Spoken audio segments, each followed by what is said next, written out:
Rashid Hughes seeks to bridge the worlds of contemplative practice and collective care.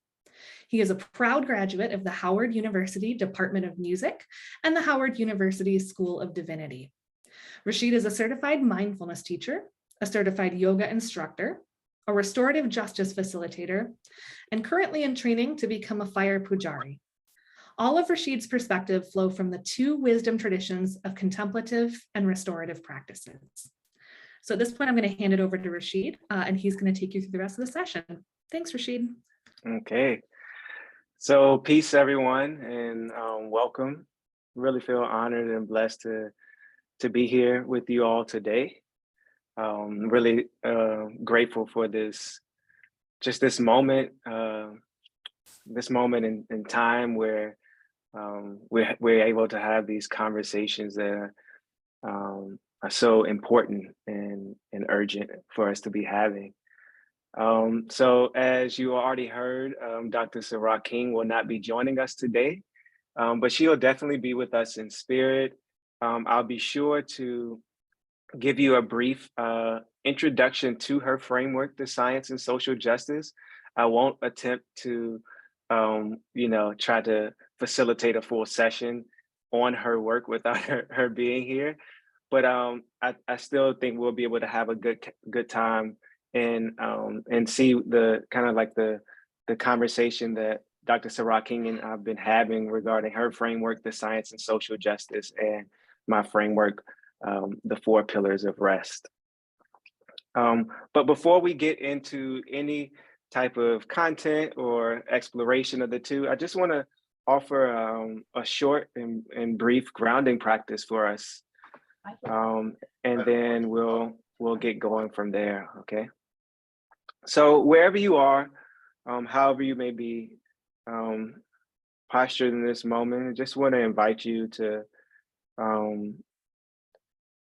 become as comfortable as you can by really, choosing how you want to have your body in this moment.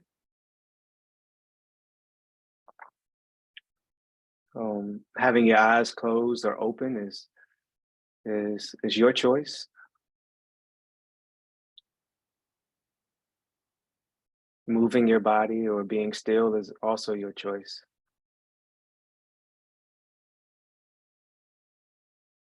And once you have found a posture and you feel as comfortable as you can, just want to invite your attention to rest with any part of your body that may be connected to what you're seated on or what you're lying down on. So I'm aware of the felt sense of my feet touching the floor. I'm also aware of the felt sense of my hips in my chair. I have my arms relaxed on the armrest of the chair. And I also have a cushion behind my back to support my back. So in this moment, I'm kind of just allowing my felt experience of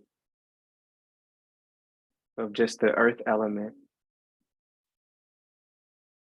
of the floor under my feet and my hips in the chair, allowing this element to have space.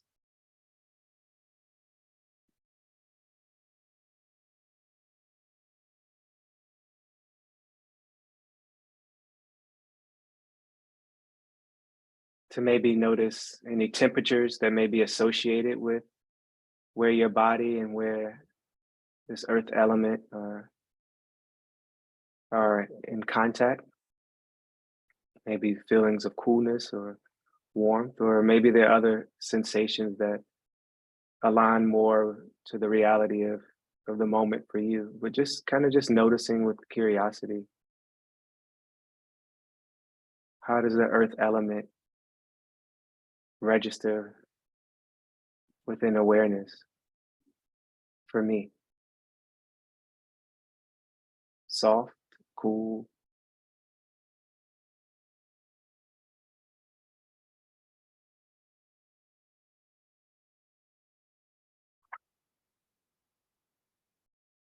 And as I mentioned, I'm allowing the support of my pillow to really represent a form of care and stability to be a part of my experience right now. So I want to just ask you, even if you can't feel your back touching a chair or a pillow or something, I want to invite you to consider what might the energy of care, how might that energy of care show up for you today if it was to be behind you? Would it be in the form of someone just rubbing your back for you? Would it be just the voice of an ancestor saying, I'm here with you?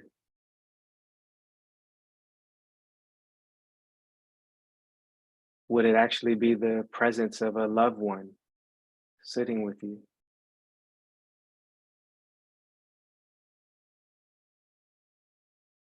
Whatever this form of care that feels true and authentic to you, just inviting it to be a part of your space in this moment, your experience.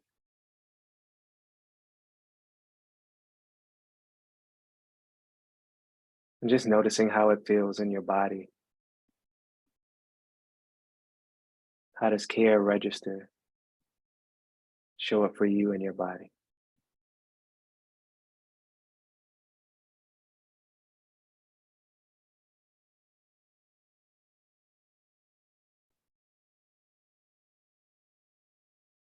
And to bring our practice to a close, I'm going to invite us to take 3 deep breaths together.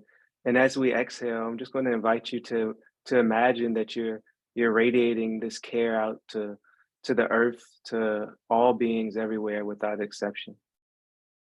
Okay? So breathing in and radiating out with your exhalation.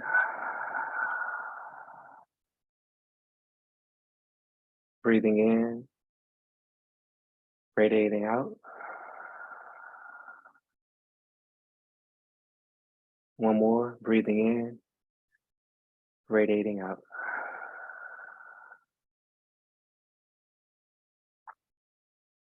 Okay. I'm just noticing how you're feeling and remembering as we move throughout our session today, remember that you can always return back and touch back into this feeling of care. Okay. So maybe just opening your eyes if your eyes were closed, maybe moving the body, just reorienting yourself to the space.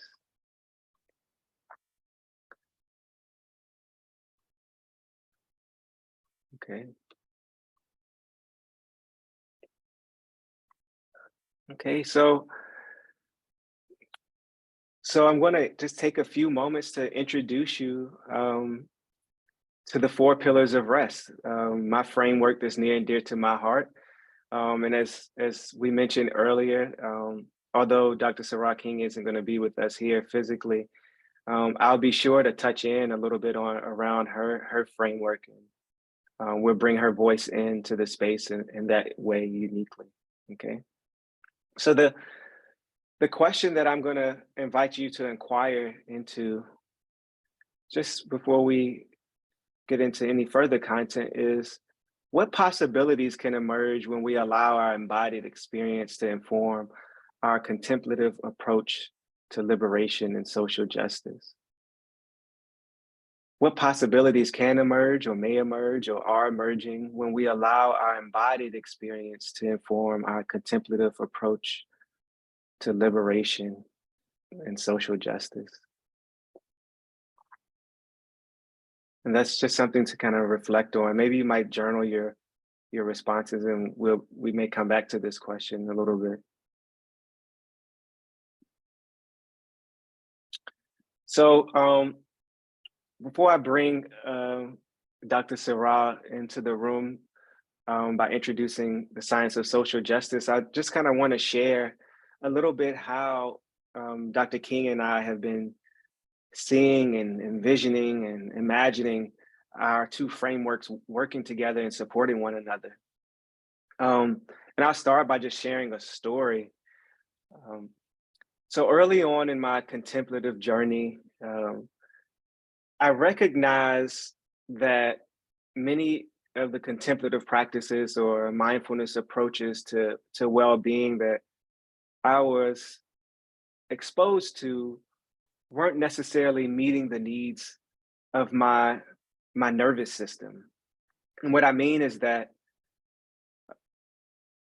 it seemed as though a lot of the contemplative practices were not in conversation with the social realities and the embodied experiences of the many different people who are engaging in these awareness-based practices, right?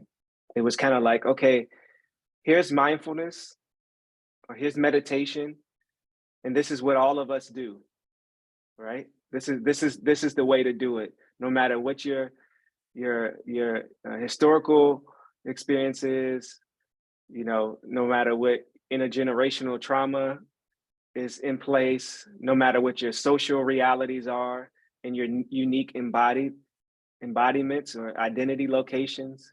None of that was considered. It was more so like, this is mindfulness, and this is how it should work, and this is what we do. And on one level, and on many levels, I was really conflicted and frustrated with that, because on a certain degree, I was definitely experiencing a sense of, less stress.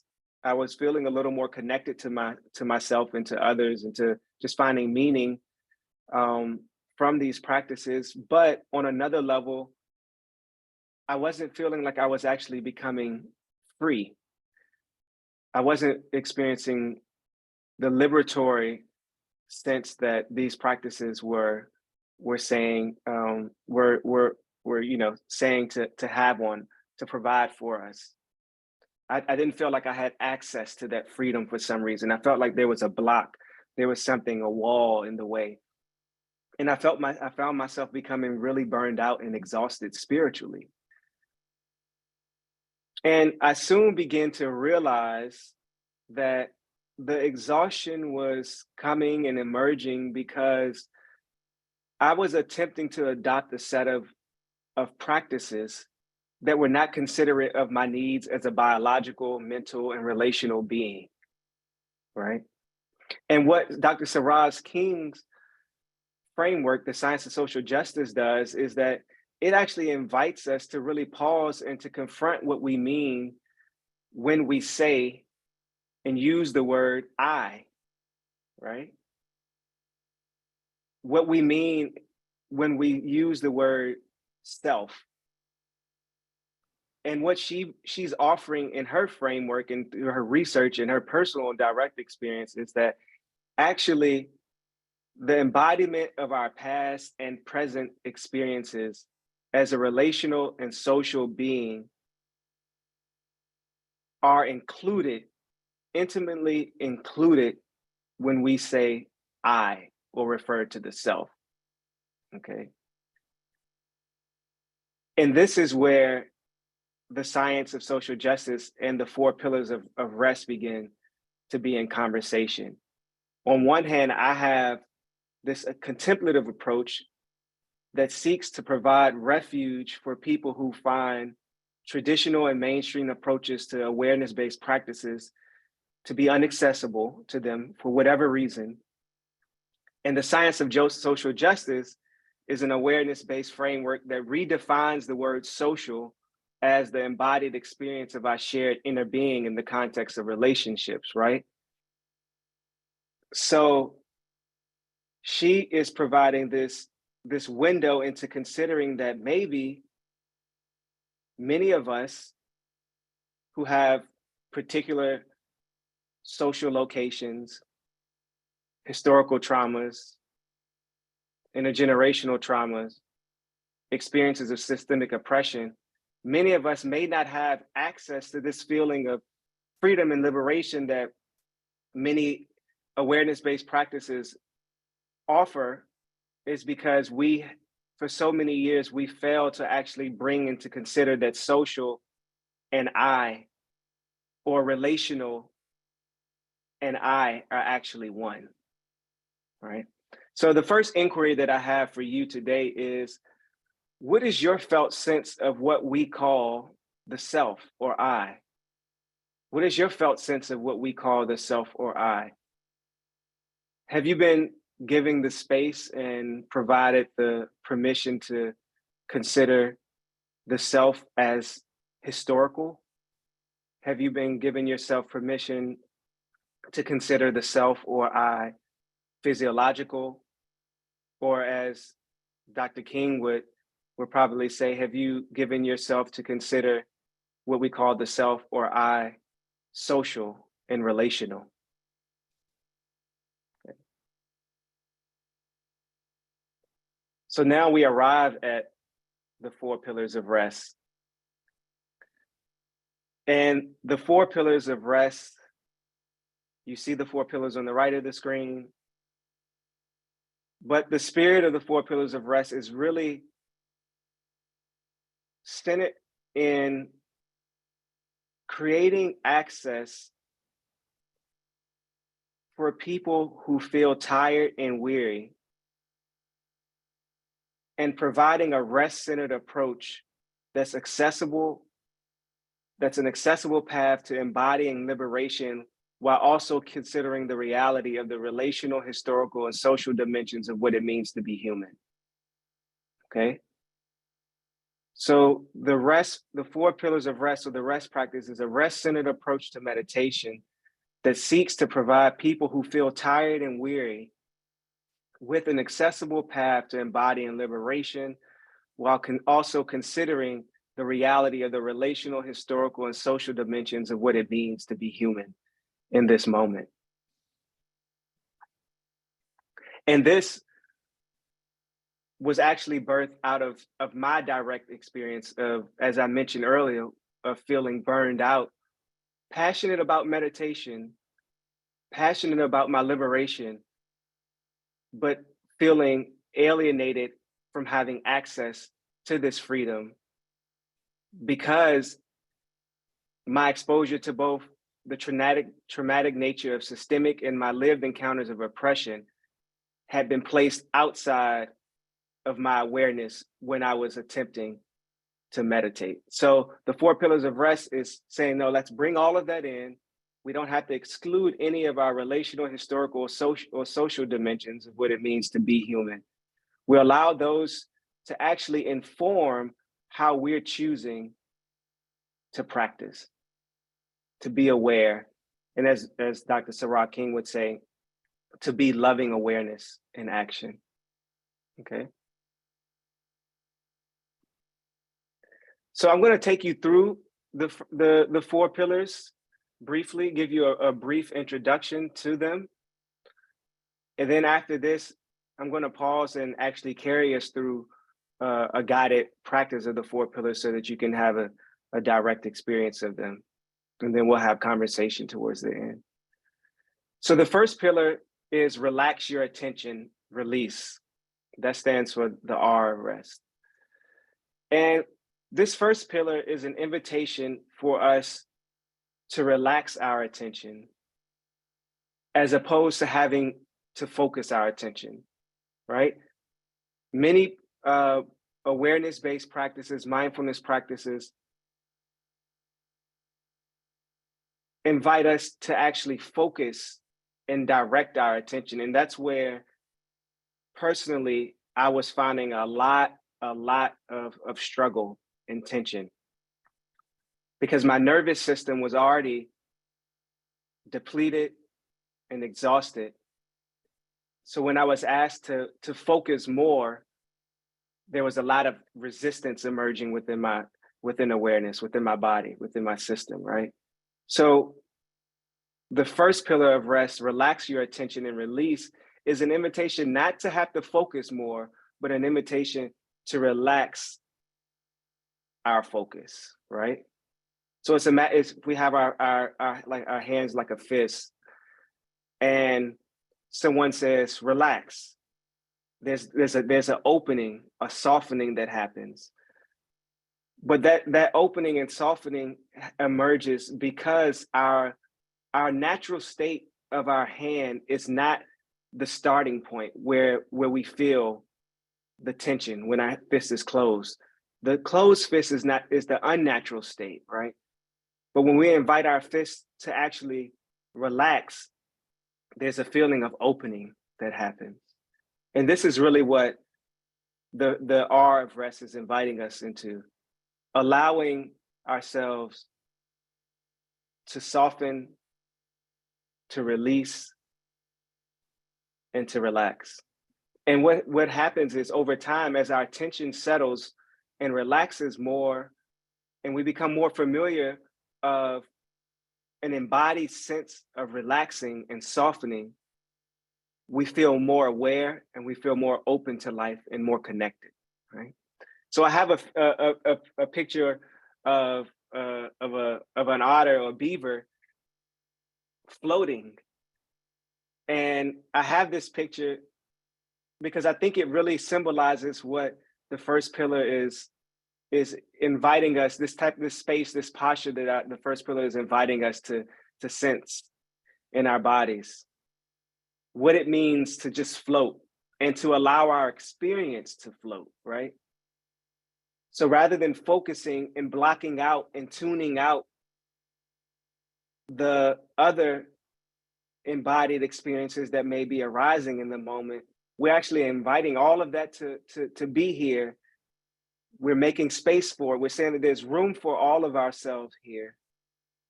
And we're allowing our sensations, our thoughts, our emotions to float while we also relax as awareness, okay?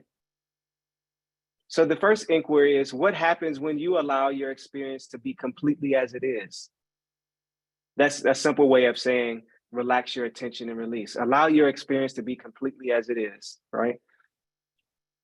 So the beaver isn't trying to do the backstroke or breaststroke, butterfly stroke, not trying to swipe away our thoughts, not trying to have laser point focus. We're just completely relaxing all of that, allowing our experience to be completely as it is. What do you notice? How do you feel when you pause for a moment and allow your experience to be completely as it is? Right?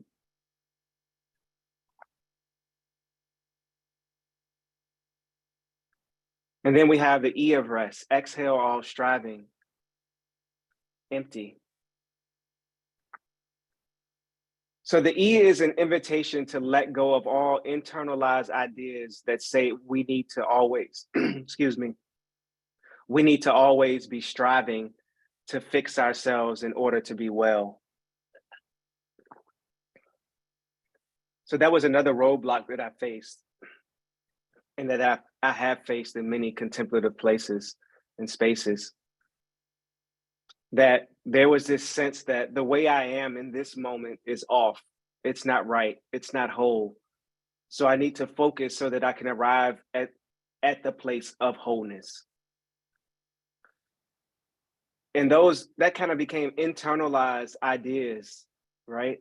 That right now, the way I am, something is a little off. Something's wrong with me here. Therefore, I need to strive. I need to focus more. I need to do something in order for me to be well right now. The way I am is flawed. So the E of rest is an invitation for us to actually exhale all of that out, to let go of this concept that liberation and well-being is over there. It's an opening to and being accepting of the present moment as it is. And this is how the letting go of unnecessary striving and efforting is born, right? Being completely accepting of the present moment as it is, not seeing the next moment, or not seeing any intense emotion, any intensity of thinking, not seeing any of that as being a blocker for well-being. We always say there's room for that here too, right? It's space here. So we notice the feelings of striving we notice the impulse to effort into to do something with our present moment internal experience in order to fix ourselves. We notice that when it emerges, and then we exhale it out. We let that striving rest with us, right? So we don't even empty out the striving. We don't force the striving out. We're becoming empty of all forms of forcing out, fixing, and pushing away. So my next inquiry is, what happens when we let go of all striving for a moment? What do we notice? How do we feel? And this pillar was really important for me because my socialized experiences up to the majority of life, up through the majority of my adult life, has been that the way to any form of well-being, ease, was always the result of hard work, pushing through, moving through the toughness, even when we feel tired. This pillar is actually saying that may be the way that we move in the world, that our society is set up and conditioned in the world. But for a moment, we're going to experience what it's like to let go of all forms of striving and to notice what we notice and how we feel. So the S of rest, sense the silence, surrender. Oh, let me go back. The reason that I had an eagle is because oftentimes eagles soar. And the experience of exhaling striving is an invitation to soar rather than to always be flapping. I felt like whenever I would attempt to engage in an embody awareness of practice, it was a lot of flapping. I had to do this, I had to do that. I had to get this right. It was a lot of flapping, and that's where the exhaustion came in. But this is a beginning to say, just soar. Just notice what happens when you soar. Right? Okay. So we're moving through it. I see we have things in the chat, but we'll get to it, I promise. So we have sense the silence, surrender. So the S of rest reveals that we possess a natural quality of silence that is our unchanging, aware refuge. So this is when we're surrendering. We're not surrendering to something as if I'm a subject and there's an object that I'm surrendering to. We're beginning to recognize, as we relax our attention, as we exhale all striving, we're beginning to notice that there's inherent silence and spaciousness that we already possess, that's here. And this can be our refuge from all forms of oppression that we may face as social and relational beings. And we model and we show up in the world expressing the loving awareness, the justice that Dr. Sarah King talks about. We model that by allowing the silence and the spaciousness that we begin to sense as essentially who we are. We begin to show up in the world with this leading and guiding our actions. So we don't become inert or unable to be of service to the world. Actually, our service becomes and emerges from the silence and the spaciousness of our being. So there's clarity, right? There's discernment, right? There's a deep sensitivity, and there's an awareness that we are all interconnected, right? We all are of the same being. Right? Not we're all the same, but there's a felt sense that we share the same being, right?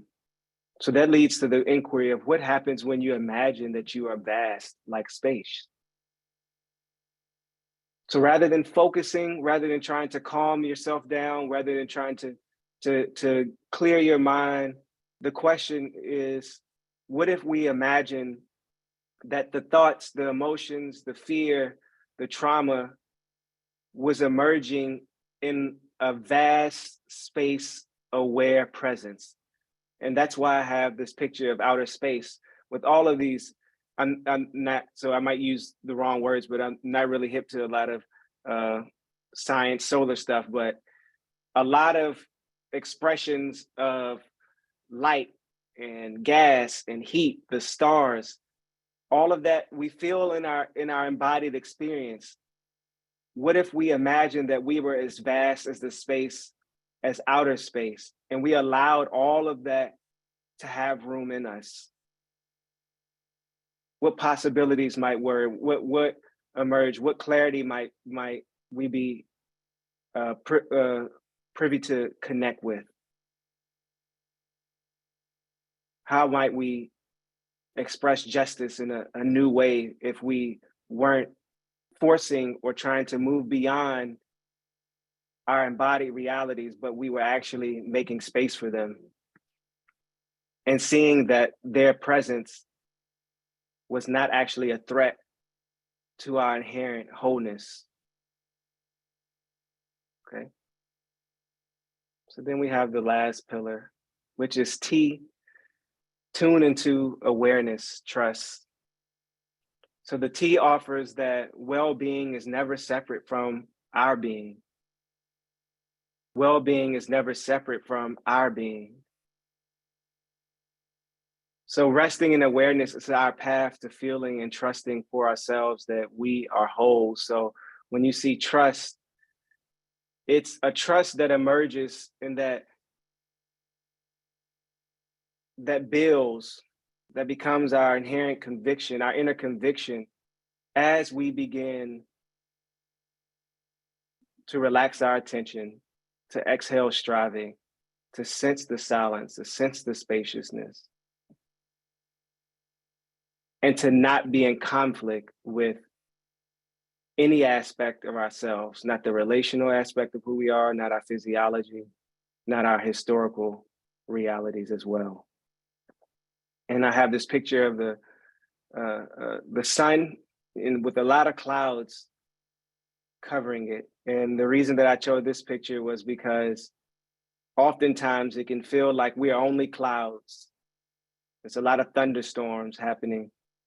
The T of rest invites us to not deny the reality of the clouds, but to always remember that the sun's ability to shine is not dependent upon the clouds being absent or present.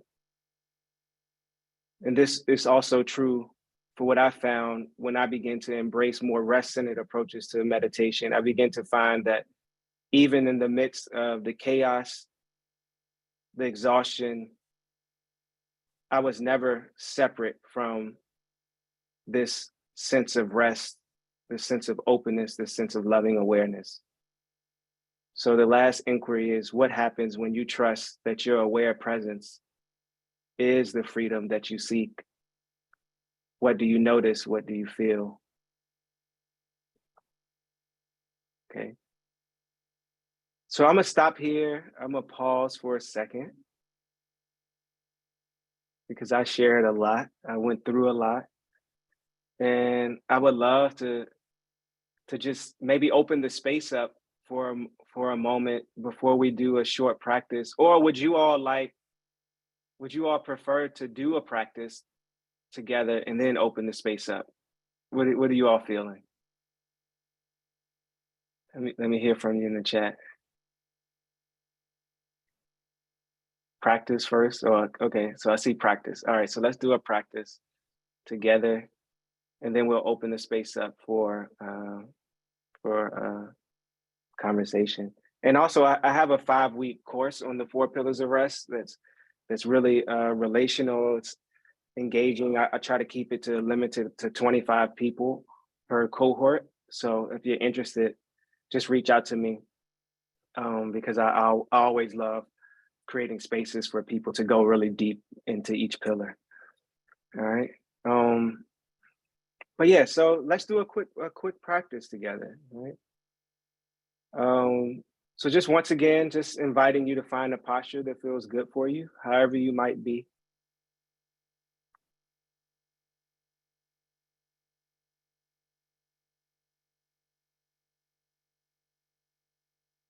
And as always, feel free to move the body if you need to. Always feel free to close or open your eyes, or to just care for yourself in whatever way feels important for you. Feels not just important, but feels um, honest for you. Okay. And just starting directly with the R of rest. The first invitation is to allow your experience to just be as it is.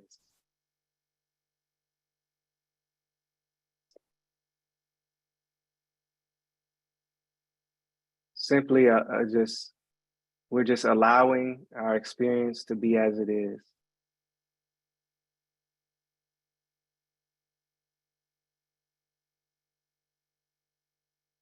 And it's very natural that our attention may become focused, or may shift to a sound or a thought or a memory or sensation. That's completely fine.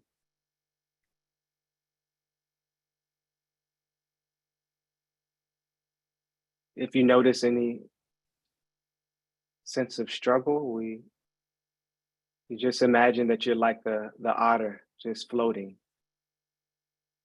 You imagine that your thoughts and any energy moving through your system, allowing it the space to float just like the otter.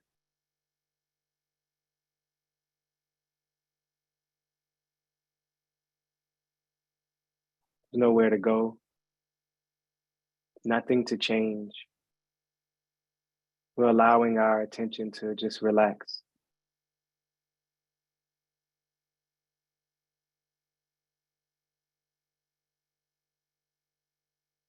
And we do this by letting everything, allowing all our experience to just be as it is.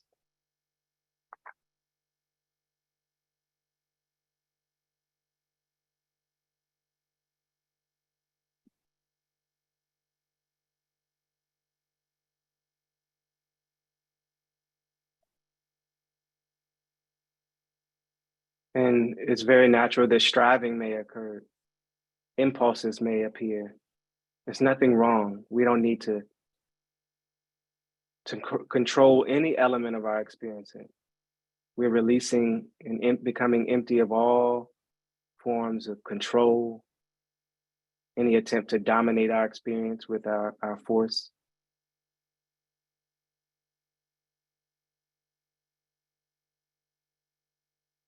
If any striving or efforting appears, we allow it to have its fullest expression. And the allowing of this full expression of whatever is happening releases any further expression of unnecessary efforting.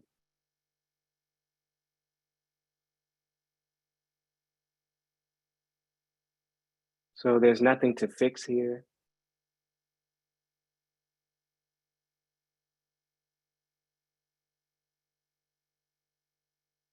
There's there's no part of our experience that shouldn't be here, that shouldn't be felt.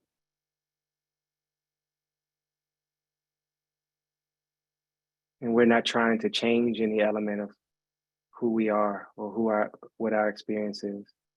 We're just soaring like an eagle.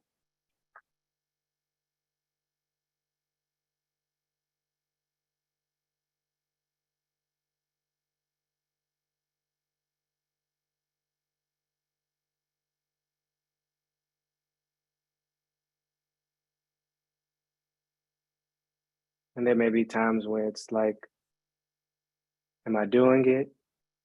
You just allow those questions, and you allow those thoughts to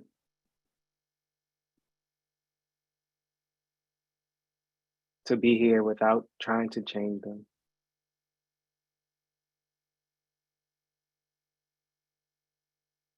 They're not our enemies.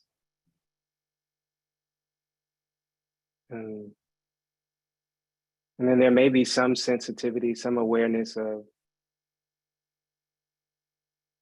a sense of silence and spaciousness that may be kind of be resting here, sometimes feeling like in the background of experience. And just remembering the image of outer space with the stars and everything, we allow ourselves to be the aware space, the knowing spaciousness, rather than focusing on attempting to change and reorganize the stars and the galaxy and the heat and the burning gas that's moving through us.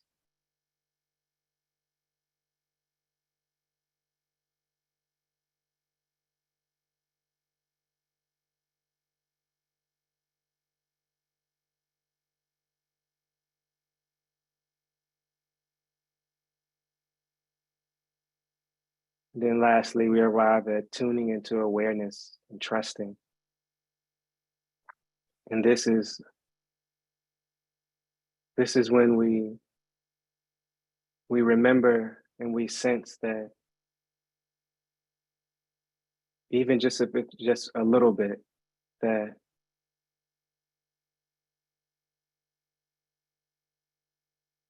well-being and wholeness is not over there.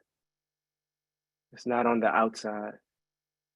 It's not if we clean up ourselves and fix ourselves, but well-being and loving awareness is actually the ground of our being.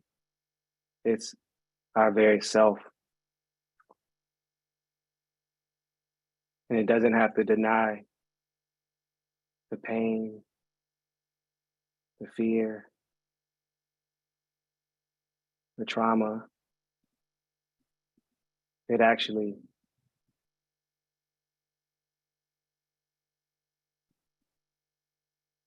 has room for all of that to be here. Just like the sun, no matter the clouds, no matter how intense the storm, no matter how dark the clouds, the sun is shining. So we are the sun. The clouds are not our enemies. And we just rest in this way.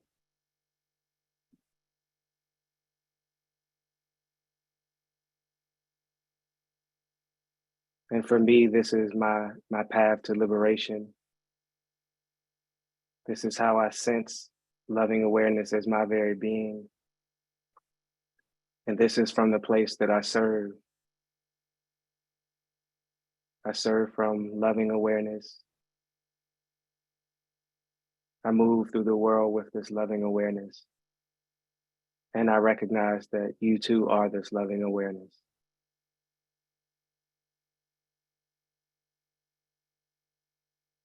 Okay, so that's just a brief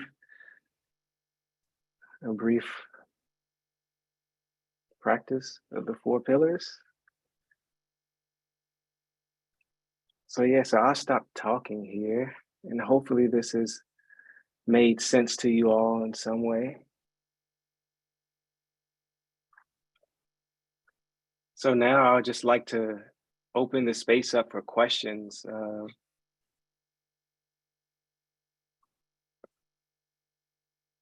I don't know if Caroline, if you want to jump in, or Anu, or honestly, if anybody has. Your chat so far, Rashid, has been Just incredible positivity. Not Okay. really any open-ended questions for you yet. Okay. And I see questions about Oh, a my request to course. drop your course in the chat. Yeah, um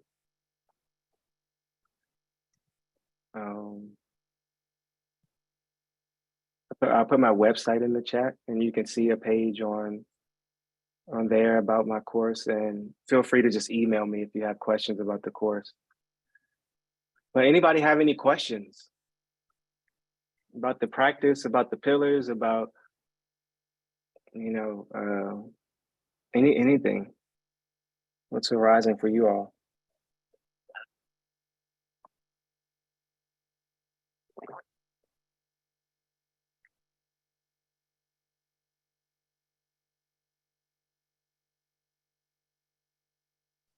All right, so Rashid, a question. Have you done this with teens? And that's I have teen. not. Yeah, I have not done this with teens. I've been starting to get a lot of invites to begin to think about how this might be supportive to teens. I've offered other forms of mindfulness and awareness practice, but I haven't done particularly the four pillars of rest with teens. Do you have But at thought, the end, follow-up question on whether it would be appropriate? oh, absolutely. Um, I think it would definitely be appropriate. And what I always say, in my courses is that it doesn't mean that the four pillars of rest has to be the only practice um, that we embrace, right? So it might be the four pillars of rest and another form of embodied practice, right? That works hand in hand.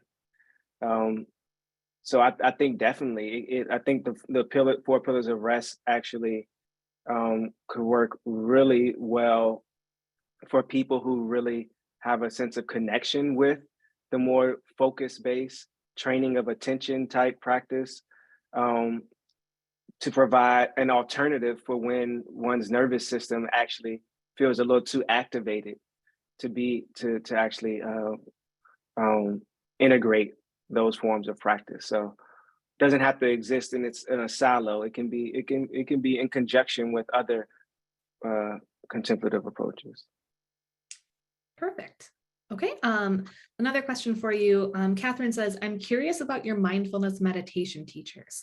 Have you found teachers or mentors of color who have resonated with your journey?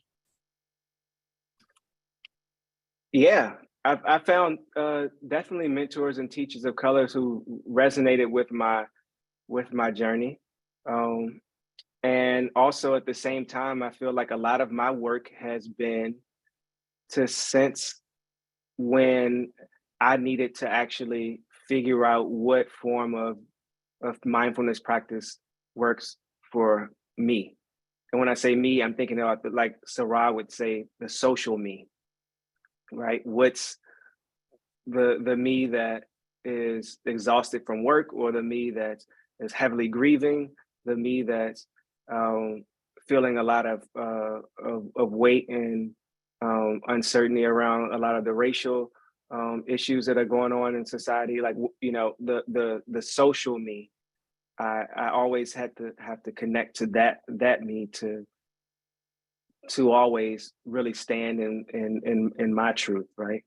So yeah, there are many teachers of color who I seek guidance from, but this practice isn't for everyone, right?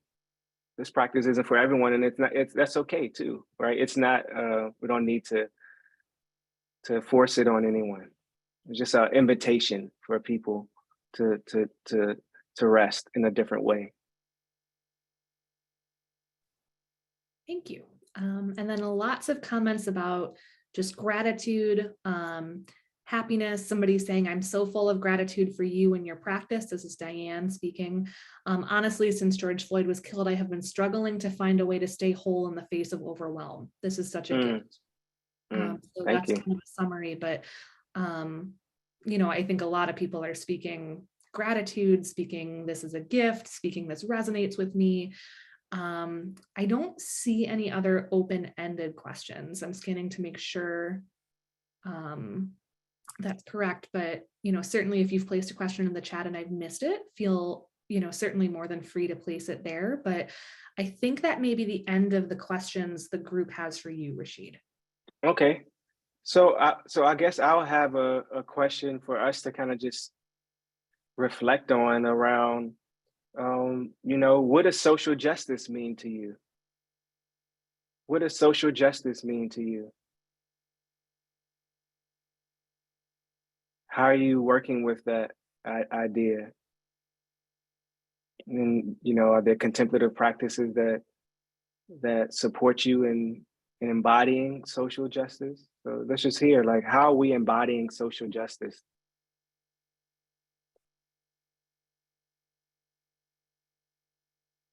And it can, it doesn't have to be, something you've been thinking about for a while. Anybody have a question about, or just like want to just riff for a second about what they're thinking through?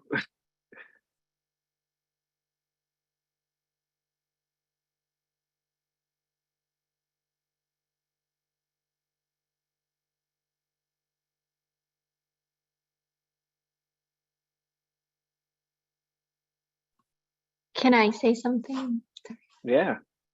Oh, I think social justice, particularly for me and the young people I work with, really sort of resonates with your practice, is when you bring or when you have space for folks with lived experience to help shape that reform. So I guess that's sort of what it means for me. Mm. I feel like I should say something because I teach a course called The Foundations of Social Justice. So I should probably have an answer of some sort. But for me, that experience has been both a heavy lift in the sense of feeling a lot of responsibility around helping to shape ideas for other folks, providing frameworks, finding work like your work to bring it to my students. But it is also joyful work. My students are undergrads and they are full of joy and life and want to see the world be more inclusive. And so that helps feed. But one of the things I say to them is, we all have different definitions of social justice. And so we have to learn to be more articulate about how we want to see the world in our near future and in our far future. Thank you for that.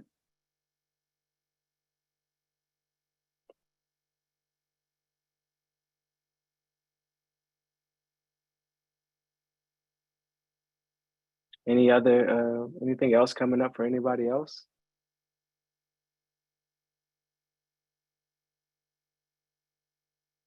I always like to, I feel like Dr. Sarah King's work around just the word social for her, where she includes the relational, biological, historical, all of these different elements of what it means to be.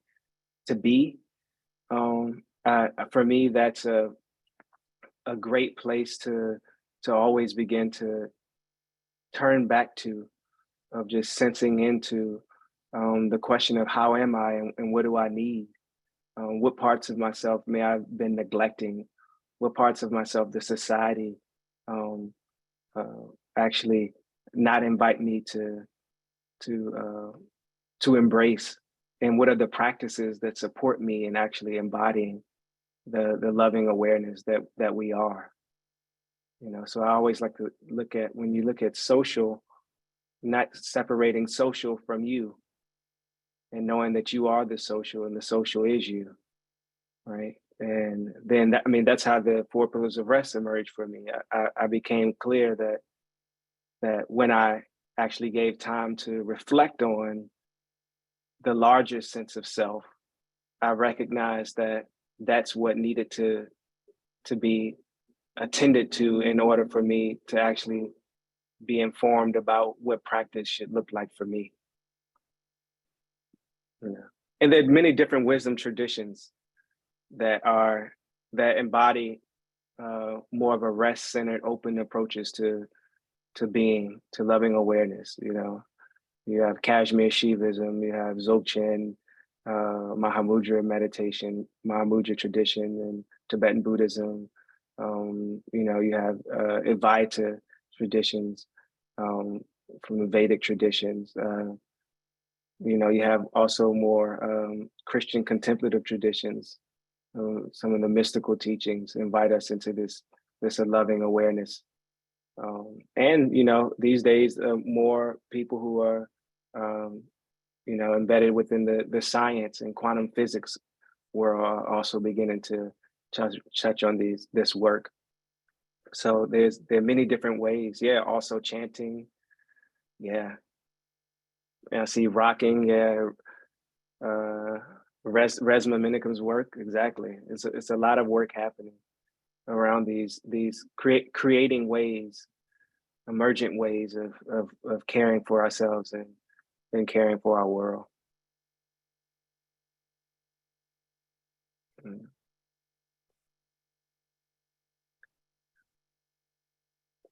Okay, so I feel like if there are no more questions, no more inquiries, I think this might be a great place to bring a close. And I just want to thank you all for your presence, for being here, for listening. And it's my wish that you all might be well and that you all might be happy, that you might be free.